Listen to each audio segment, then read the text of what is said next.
نہ ہماری نماز ڈھنگ کی ہے، نہ ہمارے پاس کوئی دعا ڈھنگ کی ہے۔ کیا علی کے پاس عسکری میں اتنا حوصلہ ہے؟ میں کیا سر پہ قرآن رکھ کے کہہ سکتا ہوں کہ پچھلے 22 سال میں میری کوئی کم سے کم 2 رکعت ایک بھی ایسی نماز ہو جس میں مجھے خدا کے علاوہ دنیا کا خیال نہ ہو؟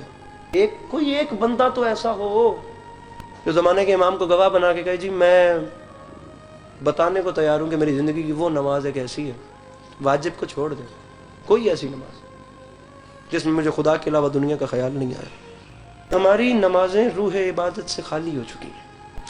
کھلے لفظوں میں خالق قرآن میں ارشاد فرماتا ہے نماز وہ ہے جو برائی اور بے حیائی سے روکتی ہے، اور ایسا نہیں ہو رہا۔ نماز پڑھی جا رہی ہے، برائی کی جا رہی ہے، بے حیائی بڑھتی جا رہی ہے، کیونکہ جو نماز ہم پڑھ رہے ہیں یہ وہ نماز ہی نہیں جو اس خدا کو مطلوب ہے۔ یہ برائی سے روکتی ہے نا تو نماز ہے، نہیں روکتی تو فارمیلٹی ہے، آپ فارمیلٹی پورے کر رہے ہیں، آپ نماز نہیں پڑھ رہے۔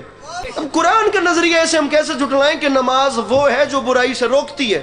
ہم کس خام خیالی میں گم ہیں ہمیں بھی نہیں پتا۔ غلط فہمی سے زیادہ خوش فہمی نقصان دہ ہوتی ہے۔ منت کر رہا ہوں اپنی نسلوں کو فقط ایک بات بتائیے گا، صرف ایک بات جو اپنی نسلوں تک بتائیے گا، اپنے بچوں تک پہنچائیے گا۔ خدا سب کچھ برداشت کر لیتا ہے، خدا گھمنڈ برداشت نہیں کرتا۔ شیطان نے گھمنڈ ہی تو کیا تھا، 6500 سال کی عبادتیں ایک سیکنڈ میں سائڈ پہ چلی گئی تھی۔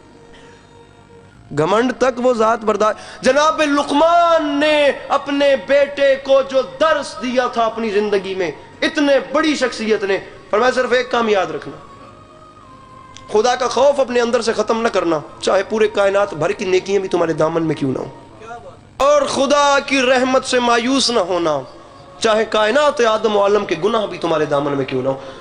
بہت باریک نکتہ ہے، یہاں سے یہ نہ لیجئے گا کہ میں کہہ رہا ہوں گناہگار بندہ گناہ کرے یا بندہ اس طرف چلے۔ مولا معاف کریں، میں کوئی گناہ کرنے کی وہ نہیں کر رہا آپ کو، لیکن مومن وہ ہے جس کے اندر خدا کی رحمت سے امید اور خوف خدا بالکل ایکول ہو۔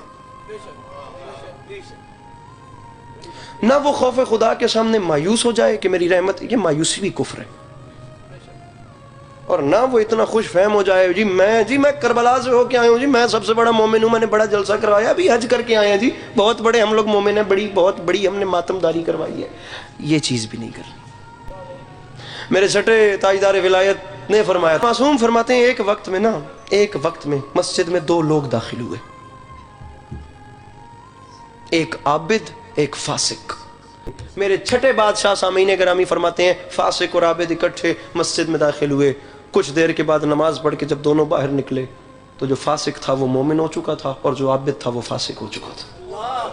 کام کیا ہوا؟ دونوں خدا کی عبادت کر رہے تھے، لیکن جو فاسق مومن ہوا وہ جتنی دیر عبادت کرتا رہا وہ اپنے اندر شرمندہ رہا، میں گناہگار ہوں، وہ ذات بڑی رحیم ہے، ایسے کیسے کر کے وہ میری اس نماز کو قبول کر لے، وہ مجھے معاف کر دے۔